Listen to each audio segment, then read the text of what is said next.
नमस्कार साथियों, मैं रेत रस्तोगी आपका स्वागत करता हूं अपने YouTube चैनल न्यू सीआई पर। और हम लोग मॉडर्न हिस्ट्री की क्लास में आज क्लास 14 चौथी क्लास हम लोग करेंगे आज। और क्लास 14 में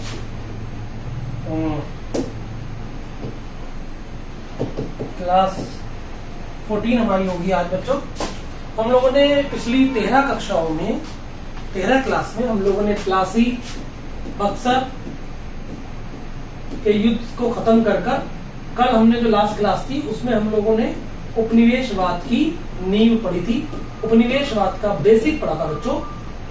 आज उसी को हम आगे बढ़ा रहे हैं। आज से हम लोग एक एमसीक्यू फॉर्मेट पर जो वनडे एग्जाम के लिए इंपॉर्टेंट क्वेश्चन है, मैं एक छोटा सा रिवीजन के लिए मैं आप लोगों का आज एक सीरीज शुरू कर रहा हूँ आज से। और आप लोग क्या देखते हैं कि जो आपने पिछला पढ़ा है 13 कक्षाओं में, उन्हीं में से मैं कुछ क्वेश्चंस आप लोगों से पुटअप करूंगा। तो आज मैं आप लोगों को पीडीएफ के माध्यम से कुछ क्वेश्चन आंसर करवाऊंगा। उन क्वेश्चन आंसरों के आंसर आपको बताऊंगा डिटेल में।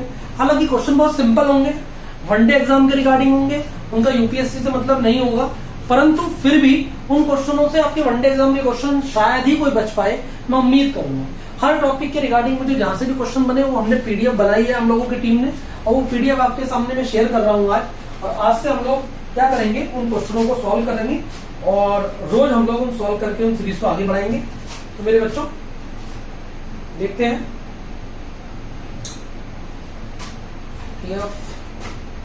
रजत सर, ये जीएस UCI 1। तो बच्चों ये आज से हमारा क्वेश्चन की सीरीज है,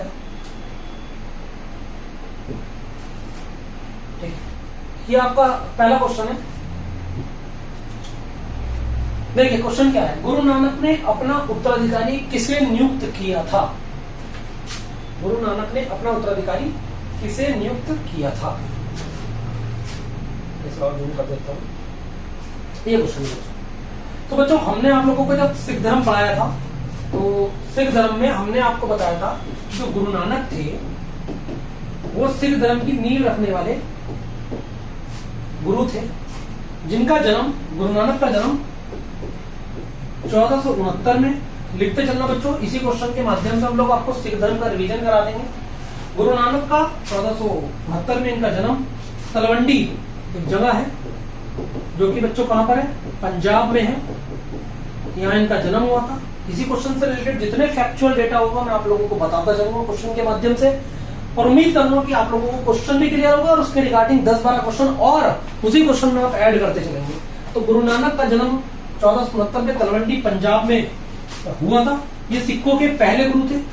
गुरु नानक जो है सिखों के प्रथम गुरु थे। ये सब बातें आपको पढ़ाई गई है, लेकिन आज से मैं रिवीजन सीरीज शुरू कर रहा हूँ ताकि आप लोग क्वेश्चन आंसर के फॉर्मेट में देखें कि वनडे एग्जाम में क्वेश्चन कैसे आते हैं। फिर इनका लेवल हम बढ़ा देंगे बच्चों धीरे धीरे।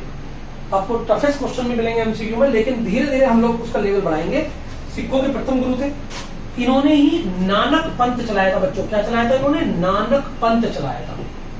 नानक पंथ, गुरु नानक के नाम पर ही नानक पंथ चलाया गया है। अपने शिष्य लहना को इन्होंने उत्तराधिकारी नियुक्त किया था, अपने शिष्य लहना को। और जानते हो बच्चों, ये लहना ही कोई और नहीं बल्कि गुरु अंगद का नाम ही लहना है। तो गुरु अंगद को ही हम लहना कहते थे। तो सिखों के जो दूसरे गुरु थे वो कौन थे बच्चों? गुरु अंगद।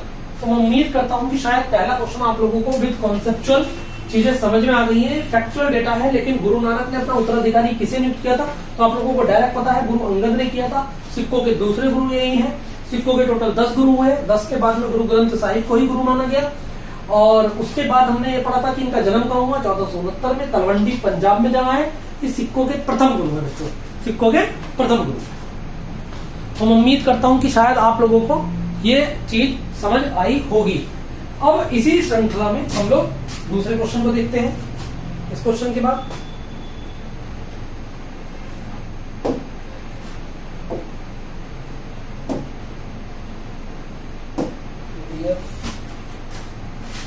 चल गई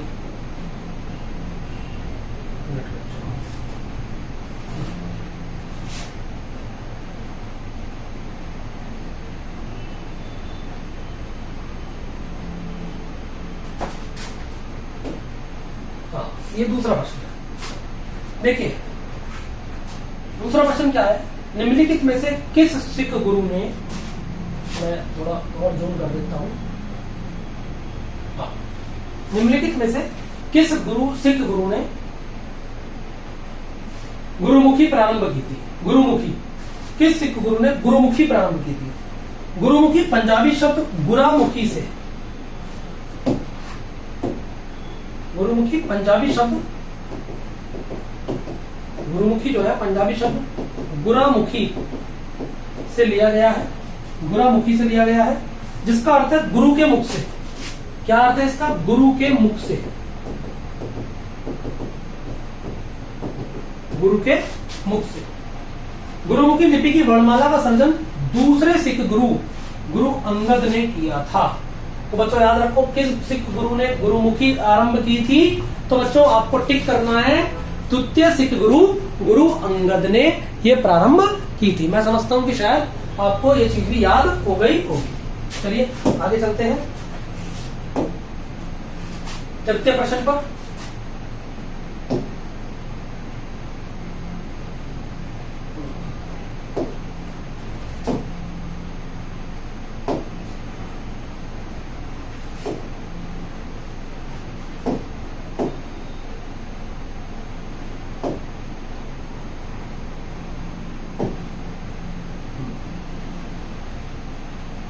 बड़ा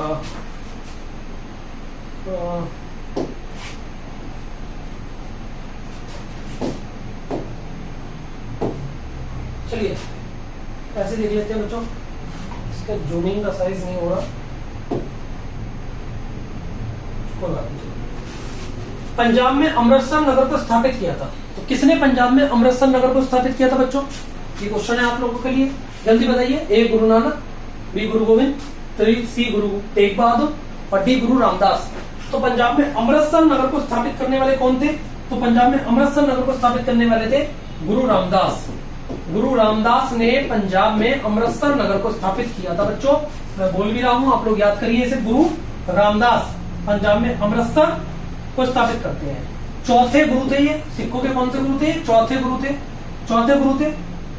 मुगल बादशाह अकबर ने 500 बीघा जमीन इन्हें दान में दी थी। 500 बीघा जमीन अकबर ने दान में दी थी इन्हें, अकबर ने दान में दी थी। 500 बीघा जमीन अकबर ने इन्हें दान में दी थी बच्चों। और अकबर द्वारा प्रदान की गई भूमि पर अमृतसर शहर बना। पहले उस शहर का नाम रामदासपुर रखा गया था, परंतु बाद में वहां हुए तालाब के नाम पर, खुदाई में जब तालाब निकला तो उसका नाम अमृतसर पड़ गया। अमृतसर, पहले नाम रामदासपुर था।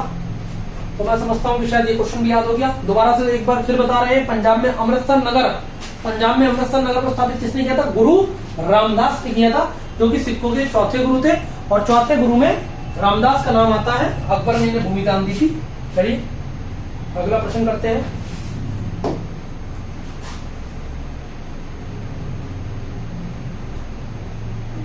जूमिंग का ऑप्शन, और मैं देखता हूं कि आप लोगों को समझ आ रहा है या नहीं। देखिए वही क्वेश्चन आ गया, किस सिख गुरु को अकबर ने 500 बीघा जमीन दी थी। एक बार देखता हूं कैमरे में कि ज्यादा छोटा है बच्चों।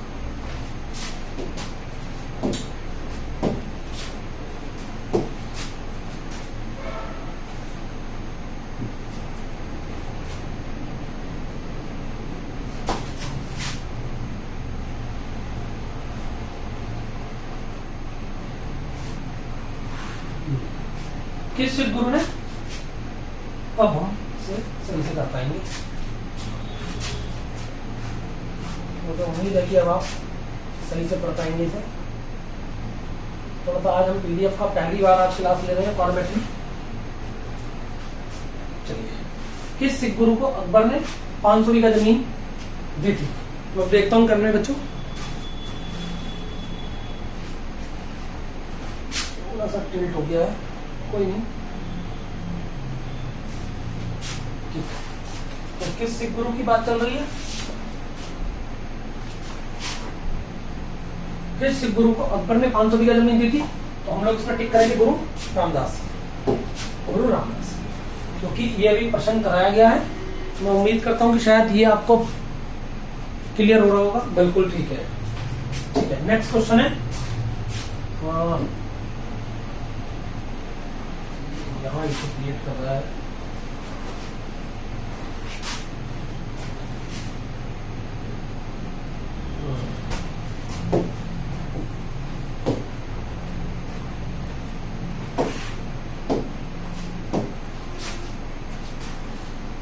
ना बच्चों, इसकी हम लोग एक सेटिंग कर देंगे सही करके। एक क्वेश्चन और करते हैं, उसके बाद में हम लोग, हाँ चलिए ये क्वेश्चन और करते हैं। 5 क्वेश्चन कर लेते हैं आज, ठीक है बच्चों। निम्नलिखित, मैं इसे जूम कर देता हूँ।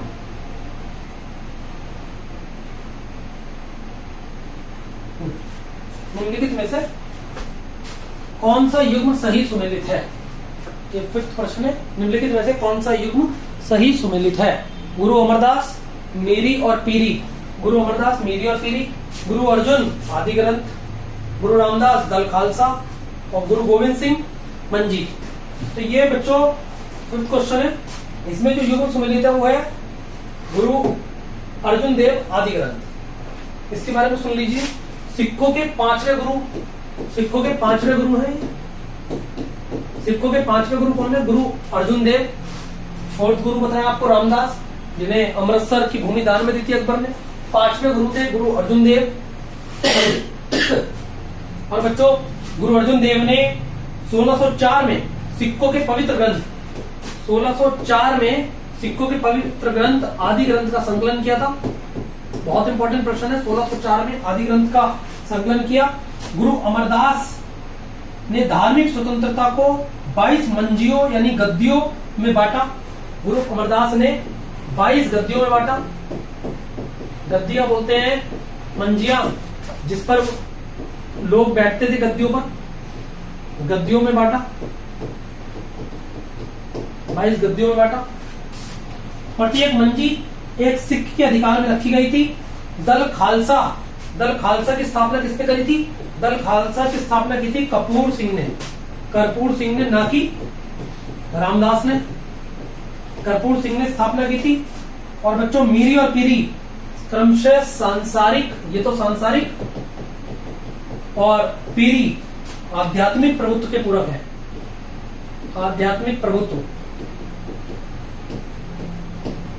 के पूरक हैं। गुरु हरगोविंद से संबंधित है ये दोनों शब्द, मेरी और पीरी, गुरु हरगोविंद से संबंधित है। ये सब बातें आप लिखते चलना बच्चों। ये प्रश्न थोड़ा सा टिपिकल था, भारी था। निम्नलिखित में से कौन सा युग्म सही सुमेलित है? तो हमारा गुरु अर्जुन देव संबंधित है आदि ग्रंथ से। ये मैंने 5 प्रश्न आप लोगों को आज कराए, थोड़ा सा टाइम लगा, ये मैं जान सकता हूँ, लेकिन उम्मीद है मुझे कि अगली क्लास से आप लोगों को टाइम नहीं लगेगा। इसमें पीडीएफ का हम लोग संकलन किया, आज हमने बनाई है ये अच्छे से। वनडे एग्जाम के रिगार्डिंग है, थोड़ा सा ये क्वेश्चन आईएएस में भी आया हुआ है पुराने में, तो मैं हर जगह से जो सिख धर्म से रिलेटेड क्वेश्चन है मैं इसमें डाल रहा हूँ पीडीएफ में, और आप लोगों के लिए यहाँ लेकर आ रहा हूँ। और आप लोग इसे अच्छे से सॉल्व करिए, याद भी करते चले, अपने नोट्स में इसे ऐड करते चले। तो मीरी और पीरी शब्द जो है वो सांसारिक प्रभुत्व और आध्यात्मिक प्रभुत्व के पूरक है, जो कि हरगोविंद से संबंधित है। और बच्चों जो गुरु अमरदास है उन्होंने 22 गद्दियों में बांटा है सिख धर्म को। गुरु अर्जुन देव आदि ग्रंथ से संबंधित है, जो कि 5वें गुरु हैं। गुरु रामदास अमृतसर से संबंधित है, 500 बीघा जमीन दी थी अकबर ने इन्हें। दल खालसा की स्थापना जो है वो कर्पूर सिंह ने की थी। और जो मंजियों और गद्दी की प्रथा है वो अमरदास से संबंधित है, ना कि गुरु गोविंद सिंह से, जो 10वें गुरु थे। तो इसलिए बच्चों ये कौन सा सही हो जाता है? दूसरा सही हो जाता है। तो इस प्रकार हमारा ये प्रश्न कंप्लीट होता है बच्चों। पीडीएफ और भी है, लेकिन हम लोग जो है, क्योंकि ये आज जूमिंग का ऑप्शन इसमें यहां से नहीं हो रहा है, ये कोई नहीं, आज 5 क्वेश्चन पर रोकते हैं और कल से हम लोग फिर इससे आगे बढ़ेंगे। चलिए इसे हम रख कर रहे हैं। आज हम क्लास नंबर 14 शुरू करते हैं। 14 क्लास, कल हमने जो 13वीं क्लास पढ़ी थी उसके अंदर हम छोटी छोटी क्लास बना रहे हैं, ज्यादा बड़ी क्लास नहीं बना रहे हैं, ताकि आप लोगों का टाइम ज्यादा ना लगे और आप लोग जल्दी जल्दी वीडियो को देखते चले और आगे बढ़े। जूम करके देख सकते हैं। क्लास 13 में हम लोगों ने जाना था उपनिवेशवाद क्या है, पूंजीवाद और उपनिवेशवाद में क्या अंतर है। हमने बताया था कि ब्रिटेन का पूंजीवाद ही भारत में उपनिवेशवाद के चरणों के अंदर देखा जाता है। हमने बताया था ब्रिटेन में डोली उठ रही है और हमारे यहाँ जनाजा उठ रहा है। इस प्रकार हमने आप लोगों को ये बताया था। आज हम बताते हैं कि भारत में ब्रिटिश औपनिवेशिक नीति के विविध आयाम क्या थे। भारत में ब्रिटिश औपनिवेशिक नीति के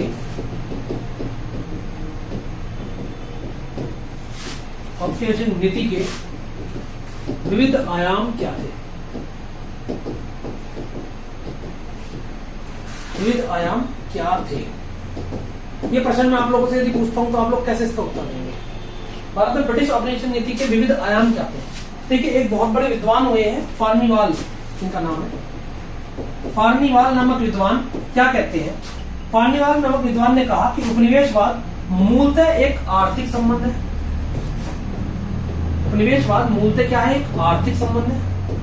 हमने कल भी बताया मूलतः क्या है, ये एक आर्थिक संबंध है बच्चों।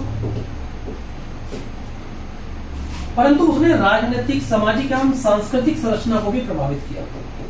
सांस्कृतिक, राजनीतिक संरचना को भी, सामाजिक संरचना को भी प्रभावित किया। अर्थात भारत में ब्रिटिश के द्वारा जो राजनीतिक, सामाजिक और सांस्कृतिक नीति बनाई गई उसका उस पर थोड़ा बहुत अन्य कारक का प्रभाव हो सकता है, परंतु वे मूलतः ब्रिटिश औपनिवेशिक हित से प्रेरित रही थी। जितनी भी सामाजिक, सांस्कृतिक और राजनीतिक नीतियां बनी हैं, उन नीतियों में ज्यादातर प्रभाव उपनिवेशवाद के पॉइंट ऑफ व्यू से ही देखने के लिए मिलता है। हम लोग आपको बताएंगे किस प्रकार से प्रभाव दिखता है। ठीक है बच्चों।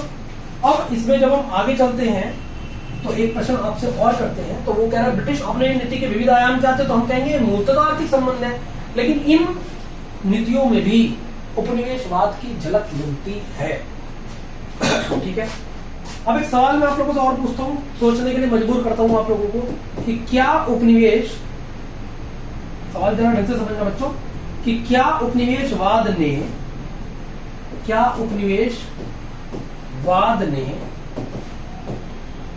भारत का केवल शोषण किया। ये इंटरव्यू में ही पूछ सकते हैं। भारत का केवल शोषण किया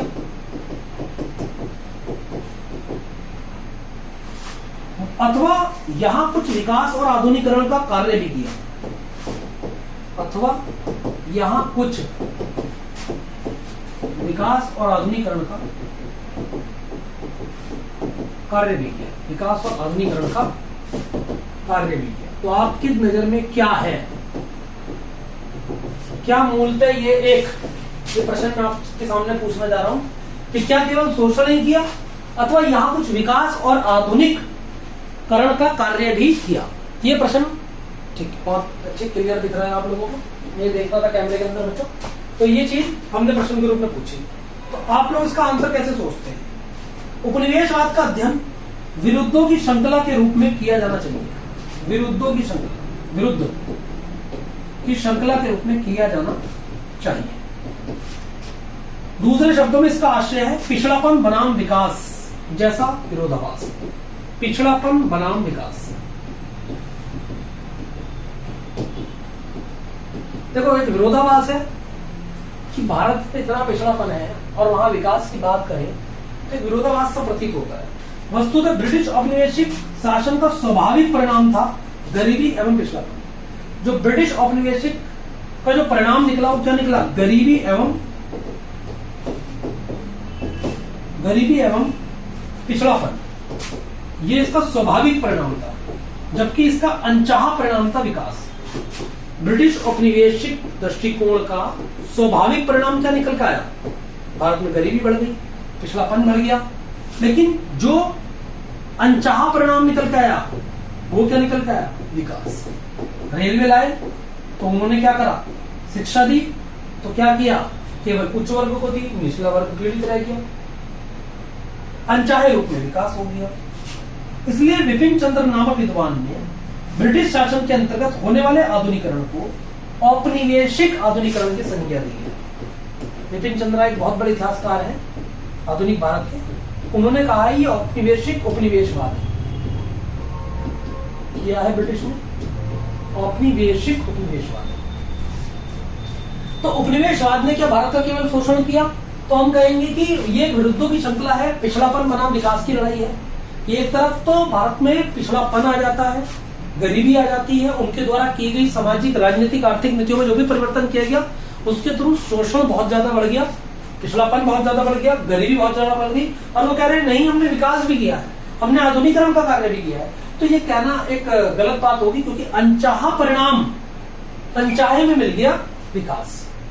इसका कोई प्रैक्टिकल उनकी इंटेंशन नहीं थी कि हमें डेवलपमेंट करना है, इनकी कोई प्रैक्टिकल इंटेंशन नहीं थी, बल्कि इनकी इंटेंशन तो ये थी कि हमें गरीबी और पिछड़ापन लाना है, हमें तो केवल कुछ वर्गों को ही संरक्षण प्राप्त करवा के अपने आर्थिक हितों की पुष्टि करनी है। लेकिन अनचाहे रूप में विकास भी देखने के लिए मिला, तो हम लोग ये कह सकते हैं। अब हम लोग आप लोगों को उपनिवेशवाद के बारे में और थोड़ा सा बताते हैं कि कल हमने आप लोगों को, जब आज मैं आप लोगों को एक चार्ट बताऊंगा, उस चार्ट के माध्यम से आप लोग पूरे स्टडी का आप समझ जाओगे किस प्रकार से हम लोगों को याद रखना है। उपनिवेशवाद का जब हम कल पहला चरण पढ़ रहे थे, तो पहला चरण था बच्चों वाणिज्यिक चरण, और वाणिज्यिक चरण शुरू हुआ था 1757 से 1813 के बीच। बच्चों इस काल में उद्देश्य था बंगाल से अधिक राजस्व की प्राप्ति करना, या बंगाल से उद्देश्य क्या था इस काल में? बंगाल से, क्योंकि दीवानी मिल गई थी कंपनी को बक्सर युद्ध के बाद, अधिक से अधिक राजस्व प्राप्ति कर व्यापार में उसे निवेशित करना, अधिक से अधिक राजस्व प्राप्त कर, अधिक से अधिक राजस्व प्राप्त कर व्यापार में उसे निवेश करना, ये इस काल की प्राथमिकता थी। वाणिज्यिक चरण में सबसे मेन उद्देश्य क्या है कि बंगाल से इसी को आधार बनाकर ये सारी नीतियां, चाहे वो सामाजिक हो, चाहे वो राजनीतिक हो, चाहे वो आर्थिक हो, चाहे वो राजनीतिक हो, प्रशासनिक हो, सारी नीतियां ब्रिटिश की जो भी बनेगी इस कालखंड में, वो इसी को आधार बनाकर बनेगी बच्चों। अधिक से अधिक बंगाल से राजस्व ले, क्योंकि पहले वो कीमती धातु लाते थे, और कीमती धातु लाकर हमारे यहाँ से वस्तुएं ले जाते थे।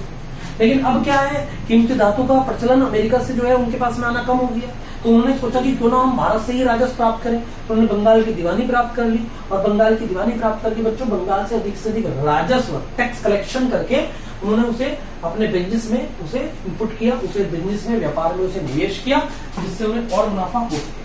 तो इसी को ध्यान में रखकर इनकी जो सबसे पहली राजनीतिक नीति बनती है, तो आप सोच के देखिए किस प्रकार की राजनीतिक ये नीति अपनाएंगे, इसको मद्देनजर रखते हुए अधिक से अधिक यदि राजस्व प्राप्त करना है और व्यापार में निवेश करना है, तो ये राजनीतिक नीति में डायरेक्ट युद्ध नहीं करेंगे, क्योंकि डायरेक्ट युद्ध करेंगे अगर किसी राज्य के साथ, तो इन्हें ज्यादा संसाधन लगाने पड़ेंगे, इन्हें ज्यादा जो टैक्स कलेक्शन होगा, अगर वो युद्ध में चला जाएगा तो फिर ये व्यापार कैसे करेंगे, लाभ कैसे कमाएंगे। तो बच्चों राजनीतिक नीति की क्या होगी? शत्रु राज्यों को मित्र राज्य बनाना। बहुत बढ़िया, ये चीज याद रखना, शत्रु राज्यों को ये मित्र राज्य बना लेंगे। और ज्यादातर ये नीति अपनाएंगे घेरे की नीति। कौन सी नीति अपनाएंगे? घेरे की नीति, मतलब घेरना, शत्रु राज्यों को मित्र राज्य बना लेंगे, और इस प्रकार के डायरेक्ट युद्ध नहीं करेंगे, दोस्त बना के काम चलाएंगे अपना। अवध को तो बफर राज्य बना लेंगे, चाहते तो अवध पर भी कब्जा कर सकते थे बक्सर के युद्ध के बाद, क्योंकि सुजाउद्दौला तो हार ही चुका था बक्सर युद्ध में, परंतु इन्होंने अवध पर डायरेक्ट कब्जा नहीं किया। करने को तो ये बंगाल पे भी कर सकते थे, इन्होंने दीवानी क्यों प्राप्त करी कंपनी ने? क्योंकि कारण यह है कि जो और राज्य थे सराउंडिंग के भारत के, वो राज्य इस बात का ऑब्जेक्शन करते हैं। कंपनी ने आखिर क्या किया, जीता और डायरेक्ट कब्जा कर लिया, तो उन्होंने कहा नहीं, हमें दीवानी दो बस। इसलिए स्टाम्प पे मोहर लगाने जाते हैं शाह आलम द्वितीय से, हालांकि उसकी कोई औकात नहीं है कि वो मोहर लगाए, क्योंकि वो तो खुद बंगाल के लिए तरस रहा था। लेकिन उसके बावजूद भी मेरे बच्चों उन्होंने एक लेटर पत्र पे साइन करवा लिए कि हम लोग बंगाल की दीवानी के ऑफिशियल अधिकारी हैं। तो आप समझिए, ऐसी अवध पर डायरेक्ट कब्जा नहीं किया, अवध को उन्होंने बफर स्टेट बनाया, बंगाल के बराबर में जो अवध राज्य है उसे उन्होंने बफर स्टेट बनाया। तो इन्होंने घेरे की नीति अपनाई, शत्रु राज्यों को मित्र राज्य बनाना शुरू किया, क्योंकि अगर ये युद्ध करते तो उनका सारा जो टैक्स जो कमाई है वो युद्ध में चली जाती। अच्छा, ये तो इनकी राजनीतिक नीति रही वाणिज्यिक चरण में। अगर मैं तुमसे कहूँ अगला क्या है, तो अगला अगर मैं आपसे कहूँ कि प्रशासनिक नीति क्या रही होगी इनकी, सोच के बताइए इनका प्रशासन कैसा रहा होगा। 1757 से 1813 के बीच इनका प्रशासन कैसा रहा? इन्होंने परंपरागत मुगल प्रशासनिक ढांचों को, परंपरागत मुगल प्रशासनिक ढांचों को, मुगल प्रशासनिक ढांचों को, मुगल प्रशासनिक ढांचों को कुछ परिवर्तनों के साथ जारी रखा, कुछ परिवर्तनों के साथ जारी रखा।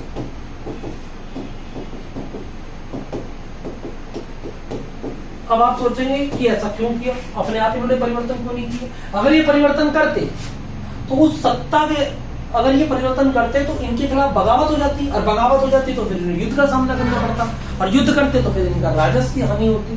तो इन्होंने कहा कि जो मुगल की प्रशासन व्यवस्था चल रही है उसे ही डायरेक्ट चलते रहो। थोड़ा बहुत इन्होंने परिवर्तन किया, क्योंकि इस कालखंड में इनका मेन मोटिव आपके दिमाग में होना चाहिए बंगाल से अधिक राजस्व की प्राप्ति करना। इस कालखंड में वाणिज्यिक चरण में इनका मेन मोटिव है कि बंगाल से अधिक राजस्व ले सके, और उस राजस्व की प्राप्ति के लिए इनकी प्रशासनिक नीति कैसी रही? इनकी प्रशासनिक नीति रही मुगल प्रशासनिक ढांचे को कुछ परिवर्तन के साथ इन्होंने जारी रखा। तो बच्चों अगला इनकी आर्थिक नीति कैसी रही? आर्थिक नीति, तो बच्चों इनकी आर्थिक नीति कैसी रहती है इसे भी देखिए। बंगाल के कारीगरों पर कठोर नियंत्रण, बंगाल के कारीगरों पर कठोर नियंत्रण इन्होंने लगाया। क्यों लगाया होगा सोच के बताइए। अगर बंगाल के कारीगरों पर ये नियंत्रण ना लगाए तो यही माल बेच लेंगे, ये कहां बेचेंगे? भाई बंगाल के कारीगरों पर जब कठोर नियंत्रण लगेगा तथा भारत से ब्रिटेन की ओर धन की निकासी का प्रारंभ किया, भारत से ब्रिटेन की ओर, सब आपको मैं डिटेल में समझाऊंगा ये एक एक करके। ब्रिटेन की ओर धन निकासी यानी कि धन का निष्कासन इन्होंने प्रारंभ कर दिया इस काल में। अब बात करें यदि सामाजिक नीति की, सब आपको डिटेल में बताया जाएगा क्या क्या है। सामाजिक नीति की यदि बात करूं तो सामाजिक नीति में भी क्या करेंगे? ये समाज में भी कोई परिवर्तन नहीं लाएंगे, वरना बगावत हो जाएगी इनके खिलाफ। परंपरागत सामाजिक ढांचे को बनाए रखा, परंपरागत सामाजिक ढांचे को बनाए रखा, ये चीज होगी सामाजिक नीति की। और एक आखिरी है सांस्कृतिक नीति, पांचवी नीति है इनकी सांस्कृतिक नीति। सांस्कृतिक नीति में क्या करा इसे भी समझिए। सांस्कृतिक नीति में मेरे प्यारे बच्चों इन्होंने प्राच्यवादी विचारधारा को प्रोत्साहन दिया। प्राच्यवादी विचारधारा क्या है सब आपको बताऊंगा, एक एक करके हम इसकी इस हेडिंग के पांचों हेडिंग के अंदर जाएंगे और हॉरिजॉन्टल स्टडी, वर्टिकल स्टडी करेंगे, मतलब इनके डेप्थ में। प्राच्यवादी विचारधारा को प्रोत्साहन दिया यानी कि जो पुराना भारतीय संस्कृति थी उसे ही उन्होंने अपनाया, समझ रहे हो? वरना अगर ये नए रूप में परिवर्तन लाते सांस्कृतिक नीति के अंदर, प्रथाओं को विरोध करते जो भारतीय परंपरा में चली आ रही हैं, तो उन प्रथाओं को विरोध करते तो जो भारतीय है उनमें रोष का कारण होता, गुस्सा आता, गुस्से में वो आग बबूला होकर युद्ध छेड़ते, जिससे इनका जो राजस्व प्राप्ति का उद्देश्य था वो उसे दिक्कत आ जाती है। तो मेरे प्यारे बच्चों ये 5 हमने कॉन्सेप्ट बताया आपको कि इनकी सब विचारधारा क्या क्या है। अब हम आप लोगों को ये बताते हैं, एक दो क्वेश्चन बता देते हैं आप लोगों को। चलिए मैं एक छोटा सा एक क्वेश्चन बताता हूँ आप लोगों को, आप सॉल्व करिए पहले। ये प्रश्न है, ब्रिटिश कंपनी ने सिराजुद्दौला को गद्दी से हटाने का निर्णय लिया। ये प्रश्न है आप लोगों के सामने, सॉल्व करते चलिए। पुराने ज्ञान का एक प्रश्न है, रिवीजन बहुत जरूरी है बच्चों, बहुत जरूरी है। ब्रिटिश कंपनी ने सिराजुद्दौला, ब्रिटिश कंपनी ने सिराजुद्दौला कौन था? बंगाल का नवाब, प्लासी युद्ध की लड़ाई लड़ी है जिसने। सिराजुद्दौला को गद्दी से हटाने का निर्णय लिया। क्यों लिया? सोच कर बताइए, ये कारण है। ब्रिटिश कंपनी ने सिराजुद्दौला को गद्दी से हटाने का निर्णय लिया, क्यों लिया था? कारण बताइए। तो इसका कारण आप लोगों को बहुत स्पष्ट रूप से होना चाहिए। मैं आपके सामने 4 विकल्प बता रहा हूं कि नंबर 1, ब्रिटिश कंपनी स्वतंत्र सत्ता स्थापित करना चाहती थी। नंबर 1, कंपनी स्वतंत्र सत्ता स्थापित करना चाहती थी। स्वतंत्र सत्ता का तो इनका उद्देश्य रहा ही नहीं। मैंने बताया जीतने के बाद भी उन्होंने दीवानी ली है, अवध को जीतने के बाद भी उन्होंने बफर स्टेट बनाया, तो स्वतंत्र सत्ता तो स्थापित करना नहीं चाहती थी। नंबर 2, ब्रिटिश कंपनी दस्तक का अधिकार प्राप्त करना चाहती थी। दस्तक का अधिकार का ये कारण था, लेकिन दस्तक का अधिकार तो प्रारंभिक काल से ही इनके पास था। कंपनी के कर्मचारी निजी व्यापार को बढ़ाना चाहते थे। नंबर 3, कंपनी के कर्मचारी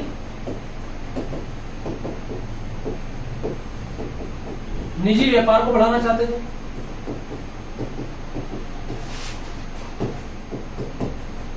तो ये सही उत्तर प्रतीत होता है। कंपनी के कर्मचारी निजी व्यापार को बढ़ाना चाहते थे।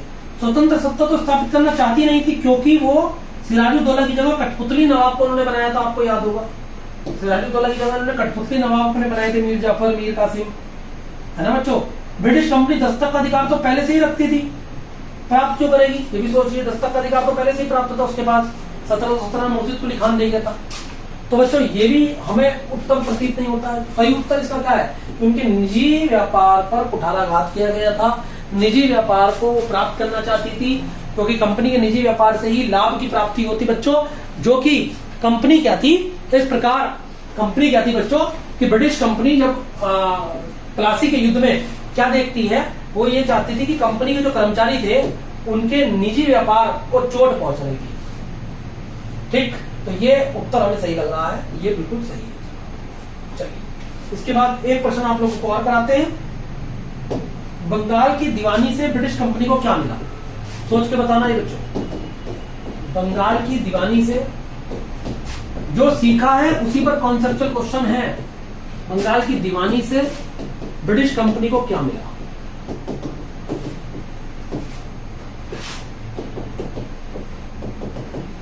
बताइए। नंबर 1 उत्तर में आप सोचिए, भू राजस्व वसूलने का अधिकार।